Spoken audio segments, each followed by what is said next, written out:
कुठलीही स्पर्धा परीक्षा असो किंवा कोणतीही परीक्षा असो, त्यामध्ये विभक्ती यावर प्रश्न विचारला जातो. म्हणून आज आपण विभक्ती शिकणार आहोत.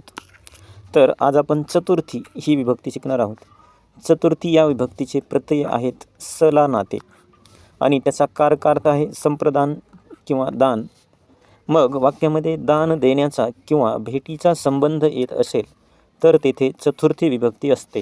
कारण सला नाते हे दोन्हीही आपल्याकडे द्वितीया आणि चतुर्थीचे प्रत्यय आहेत. म्हणून जर कुठे दान देण्याचा किंवा भेटीचा संबंध दाखवलेला असेल तर तेथे त्याला सला नातेपैकी प्रत्यय असेल तर तेथे चतुर्थी विभक्ती असते.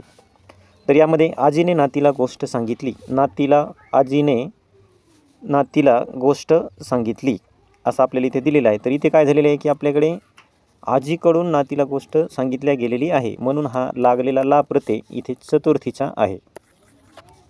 त्यानंतर पोलिसांनी चोराला पकडले. आता पोलिसाकडून काय झालेले, चोर पकडल्या गेलेला आहे, म्हणजे तिथे भेट त्यांची झालेली आहे, म्हणून हा प्रत्यय इथे लागलेला चतुर्थीचा आहे. ओढा नदीला मिळतो. आता ओढा मिळतो कुठं, नदीला, म्हणजेच यांचा इथं भेटीचा संबंध दाखवलेला आहे, म्हणून हा प्रत्ययसुद्धा चतुर्थीचाच आहे. तिने भिकाऱ्याला जेवण दिले. ज्यावेळेस जेवण दिले त्यावेळेस भिकाऱ्याला दिलेले आहेत, म्हणजे इथे सुद्धा देत असताना जो काही भेटीचा संबंध दाखवलेला आहे. शेतकऱ्याने झाडाला पाणी दिले. पुढचा आपला जो काही घेतलेला उदाहरण आहे त्यामध्ये शेतकऱ्याने झाडाला पाणी दिले.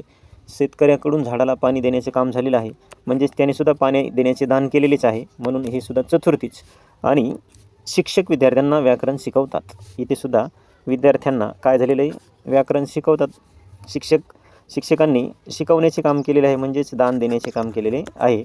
निश्चितच चतुर्थी आणि द्वितीया या विभक्तीमधील जे काही फरक आहे तो फक्त दान देण्याचा आणि भेटीचा संबंध दाखवलेला असेल तरच तिथे चतुर्थी असते.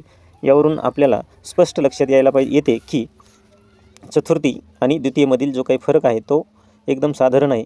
निश्चितच तुम्हाला हा व्हिडिओ आवडला असेल तर अशाच नवनवीन व्हिडिओसाठी आपल्या चॅनेलला सबस्क्राईब करायला विसरू नका, जेणेकरून असेच नवनवीन व्हिडिओ तुमच्यापर्यंत पोहोचायला मदत होईल. धन्यवाद.